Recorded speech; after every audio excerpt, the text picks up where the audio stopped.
Hindenburg report के मामले पर पैदा हुए मुद्दे पर सुप्रीम कोर्ट ने एक्सपर्ट कमेटी का गठन किया है। सेवानिवृत्त न्यायाधीश न्यायमूर्ति एम स्प्रे इस समिति के अध्यक्ष होंगे।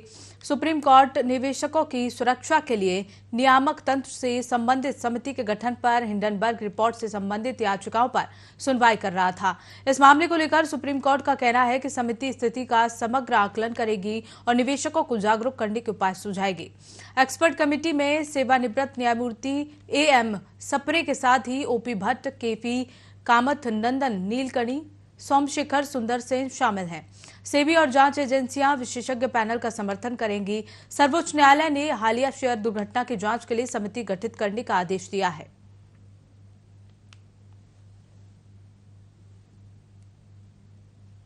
गाजियाबाद के हिंडनबर्ग एयरपोर्ट से अब आने वाले समय में प्रदेश के साथ साथ देश के अलग अलग इलाकों के लिए फ्लाइट उपलब्ध होने के कयास में राज्यसभा सांसद अनिल अग्रवाल ने एविएशन मंत्रालय को पत्र लिखा है, जिसमें उन्होंने स्पष्ट किया है कि पश्चिमी उत्तर प्रदेश के लिए अभी भी लखनऊ, प्रयागराज या फिर देश के अलग अलग इलाकों के लिए फ्लाइट उपलब्ध नहीं हो पा रही है। और इसी अनुरोध के साथ उन्होंने एविएशन मंत्रालय को पत्र लिखकर अवगत कराया कि 2019 से हिंडन एयरपोर्ट आज भी मात्र 3 जगहों के लिए फ्लाइट चला रहा है और इसकी वजह से आज भी पश्चिमी उत्तर प्रदेश के लोगों को दिल्ली का रुख करना पड़ता है। हमारे संवाददाता से बातचीत में उन्होंने स्पष्ट किया कि अगले 2 या 3 महीनों में यहां से फ्लाइट मिलना लोगों को शुरू हो जाएगी। आप भी सुनिए आखिर क्या कहा राज्यसभा सांसद अनिल अग्रवाल ने। देखिए, गाजियाबाद का जो हिंडन सिविल एयरपोर्ट है ये काफ़ी महत्वपूर्ण है और पश्चिमी उत्तर प्रदेश के लिए और ईस्ट दिल्ली के लोगों के लिए ये वरदान है। अभी यहाँ से कुछ कम फ्लाइट चल रही हैं, तो मैंने सिविल एविएशन मिनिस्टर से पत्र लिखा है, माननीय मुख्यमंत्री जी को, उत्तर प्रदेश को इसकी प्रतिलिपि भेजी है कि गाजियाबाद हिंडन एयरपोर्ट से लखनऊ, इलाहाबाद, वाराणसी, गोरखपुर और जो बड़े मेट्रो हैं मुंबई, कलकत्ता, मद्रास, बेंगलोर, अहमदाबाद, हैदराबाद, वहाँ के लिए फ़्लाइट शुरू की जाए। इससे यहाँ के लोगों को तो फ़ायदा होगा ही होगा। जो अगली खबर अयोध्या से है, जहां सपा सरकार में राज्य मंत्री रही रिबू श्रीवास्तव महिला प्रदेश अध्यक्ष चुने जाने के बाद पहली बार अयोध्या पहुंची। इस दौरान सपा प्रदेश अध्यक्ष का समाजवादी पार्टी कार्यालय पर भव्य स्वागत हुआ। वहीं अयोध्या पहुंची सपा महिला प्रदेश अध्यक्ष ने मौजूदा उत्तर प्रदेश सरकार पर जमकर हमला बोला। उन्होंने विधानसभा में मुलायम सिंह यादव पर टिप्पणी को लेकर कहा कि मुख्यमंत्री के ये बयान उनकी अपनी सोच हैं। उन्होंने कहा कि प्रदेश सरकार की विफलताओं का असर सबसे ज्यादा महिला वर्ग पर पड़ा है, जिन्हें टूथपेस्ट से लेकर दैनिक उपयोग की हर चीज पर भारी कर चुकाना पड़ रहा है।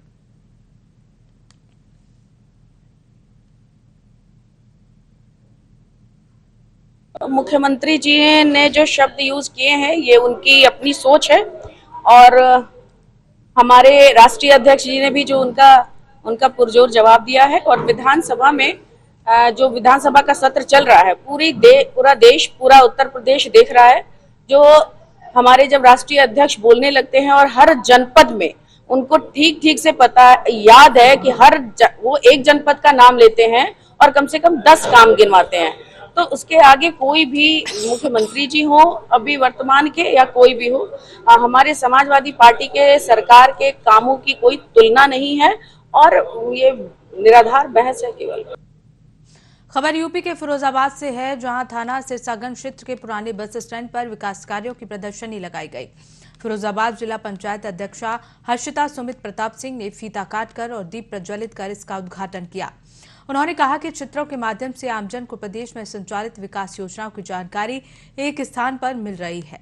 साथ ही कहा कि राज्य और केंद्र सरकार की उपलब्धियों को इस प्रदर्शनी से आमजन तक आसानी से पहुंचाया जा सकता है। और साथ ही कहा कि प्रदर्शनी के माध्यम से लोगों को जागरूक करना मुख्य उद्देश्य है कि ज्यादा से ज्यादा संख्या में लोग प्रदर्शनी में आएं और उत्तर प्रदेश सरकार द्वारा चलाई जा रही कल्याणकारी योजनाओं से अवगत हों। इस मौके पर एसडीएम सिरसागंज बुसरा बानो सहित तमाम लोग मौजूद रहे।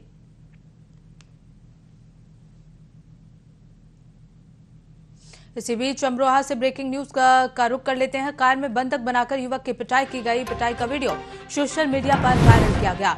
शादी समारोह में कुछ युवकों से हुआ था विवाद। इसके चलते घर लौटते समय युवक का अपहरण कर मारपीट की गई। पीड़ित युवक ने एसपी से कार्रवाई की मांग की है। पूरा मामला अमरोहा के रहरा थाना क्षेत्र का बताया जा रहा है।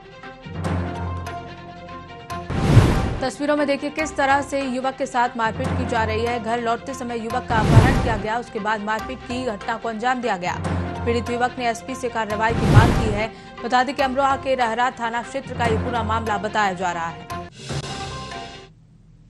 आगामी त्योहारों को देखते हुए आगरा पुलिस ने शांति समिति की बैठक की। ये बैठक एसपी पिनाहट अमरदीप पाल और थाना प्रभारी नीरज पवार के नेतृत्व में की गई।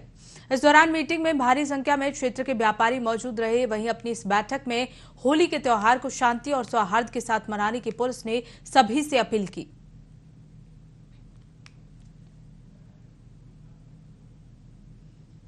यूपी के आगरा में कलयुगी बेटे ने अपनी मां की बेरहमी से हत्या कर दी। बताया जा रहा है कि आरोपी बेटी ने लॉकर की चाबी न देने पर अपनी मां के सिर पर पत्थर मारकर उसकी हत्या कर दी। साथ ही घटना का वीडियो बनाकर इसकी बात की भी जानकारी दी। इसके बाद आरोपी बेटा मौके से फरार हो गया। वहीं मामले की जानकारी मिलने के बाद पुलिस मौके पर पहुंची और शव को पोस्टमार्टम के लिए भेज दिया। साथ ही आरोपी की तलाश पुलिस ने शुरू कर दी है। जगनेर में आज एक बेटे ने, जिसका नाम शिवम है, उम्र इसकी 28 वर्ष है, जिसने अपने मां के सर पर पत्थर मारकर उसे मृत्यु कायित कर दिया। और इस संबंध में चूंकि घर पर कोई था नहीं, उसका बेटा और मां दोनों ही लोग थे। और ये घटना लगभग 4 से 6 बजे की है, क्योंकि जिनके पिता हैं वो सीमेंट के कारोबारी हैं और मीटिंग के संबंध में आगरा गए हुए थे। वहाँ से उन्होंने जब 6 बजे कॉल किया तो उसी फ़ोन तो घंटी जा रही थी लेकिन फ़ोन उठ नहीं रहा था। उन्होंने पड़ोसी को फ़ोन किया। पड़ोसी ने जब बताया कि कमरा बाहर से ताला लग रहा है, तब ताला तोड़कर देखा गया तो वो डेड बॉडी पड़ी हुई थी अंदर, जिसमें सर में चोट लगी हुई थी, जिसमें ब्लीडिंग हो रही थी। यूपी के हमीरपुर जिले में नेशनल हाईवे पर एक हादसे के दौरान 2 बाइक सवारों की मौत हो गई, जबकि एक साथी गंभीर रूप से घायल हो गया। परिजनों ने बताया कि बाइक सवार 3 लोग शादी समारोह से घर लौट रहे थे, तभी दूसरी दिशा से आ रही कार ने इनको टक्कर मार दी। हादसे की सूचना पर पहुंची कानपुर नगर की सजेती थाना पुलिस ने एम्बुलेंस की मदद से घायल को हमीरपुर सदर अस्पताल में भर्ती कराया। इस हादसे में बाइक के परखच्चे उड़ गए, जबकि हादसे को अंजाम देने वाला कार चालक कार छोड़कर फरार हो गया। मृतकों के शवों को कब्जे में लेकर पोस्टमार्टम के लिए भेज दिया गया है। साथ ही पुलिस ने कार को कब्जे में ले लिया है। मेरे चाचा का लड़का था ये, टीकमापुर गए थे शादी में, वहां से वापस हो रहे थे। रास्ते में जवाहर नाला और दुर्गा मंदिर के बीच में एक 4 पहिया गाड़ी द्वारा उनको टक्कर मार दी गई। 4 पहिया गाड़ी कानपुर की तरफ जा रही थी। ये लोग कानपुर से हमीरपुर की तरफ आ रहे थे टीकमापुर से। गाड़ी अनियंत्रित होकर 4 पहिया गाड़ी दाहिने साइड चली गई, उस पर ये हादसा हो।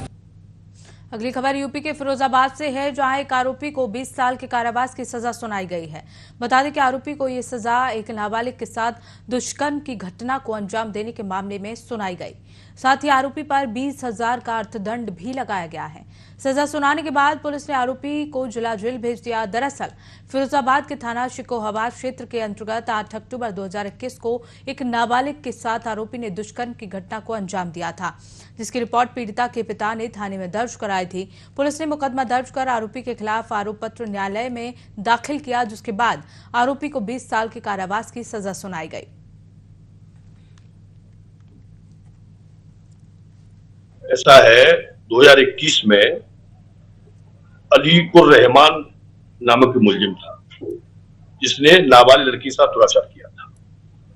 क्योंकि रिसेंट मामला था 21 का ही, तो ये चार्जशीट लगने के बाद माननीय संजय कुमार यादव साहब, जो पॉक्सो 3rd के जज साहब है हमारे यहाँ, उनके इसका विचारण हुआ। वहां श्री कमल सिंह जी हमारे प्रोसिक्यूटर है, उन्होंने उसकी पैरवी की और तमाम गवाहों को पेश किया गया राज्य सरकार की तरफ से, एवं तमाम दलीलों के आधार पर आदरणीय जज साहब ने 20 वर्ष की सजा मुकर्रर की है। उस पर जुर्माना भी लगा। मथुरा में 16 श्रृंगार किए हुरियारों ने हुरियारों पर प्रेम पगी लाठियां बरसाई, तो राधा रानी की जन्मस्थली रावल में द्वापर युग जीवंत हो गया। अबीर गुलाल से आसमान सतरंगी हुआ, तो टेसू के रंग की बौछार ने होली के रंग में तन मन सराबोर कर दिया। रसिका पागल के शिष्य के भजनों से होली के उत्साह का चरम पर पहुंच गया। श्रद्धालु बेसुध होकर झूमने लगे और ब्रज की होली के रंग में रंग गए। दूर दराज से हजारों की संख्या में श्रद्धालु होली का आनंद लेने के लिए ब्रजबहान दुलारी राधा रानी के गांव रावल पहुंचे। होली के भजनों में सुध-बुध खोए श्रद्धालु झूमते गाते रहे। राधा कृष्ण की होली में डूबे तो फिर होश आने का नाम नहीं लिया। दोपहर करीब 3 बजे 16 श्रृंगार के हुरियारों पर प्रेमी पागी लाठियां बरसाने लगी। हुरियारे लाठियों को लठ और ठप्पों से रोकते रहे। हुरियारों की लाठियों से तड़तड़ातड़ की आवाज आती रही। आज रावल में लठमार होली होनी है, जिसकी तैयारियों का मैंने खुद देखा है। पार्किंग की व्यवस्था और यहाँ पे कार्यक्रम स्थल पे जो भी कार्यक्रम होगा उसकी व्यवस्था, यहाँ पे काफ़ी फोर्स डिप्लॉय है और फोर्स सब उपलब्ध भी है, इसमें उपस्थित हैं। हम लोग अच्छे से और बढ़िया से रावल की होली मनवाएंगे, जिससे कि आगे और भी लोगों को ये मिले प्रेरणा कि यहाँ आए रावल की होली देखने और इस क्षेत्र की महत्ता बढ़े। यूपी के बहराइच वासियों को मोदी सरकार ने होली के पहले बड़ी लाइन रेलवे के रूप में सौगात दी है। लगातार करीब 50 सालों से जनपदवासी बहराइच से जरवल रोड तक बड़ी लाइन की मांग कर रहे थे, ताकि व्यापारिक दृष्टिकोण से रेलवे को जोड़ा जा सके।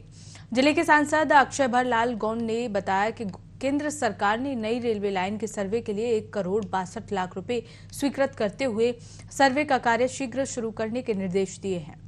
बता दें कि बहराइच से लखनऊ के लिए प्रतिदिन तकरीबन 120 बसें केवल यात्रियों के लिए चलाई जाती हैं। रेल सेवा न होने की वजह से व्यापारी बस से सफर करके लखनऊ पहुंचकर व्यापारिक खरीदारी करते हैं। इस रेलवे सेवा के शुरू होने से निश्चित रूप से नीति आयोग के इंडिकेटर में निचले पायदान पर बना बहराइच विकास की राह पर आगे बढ़ेगा।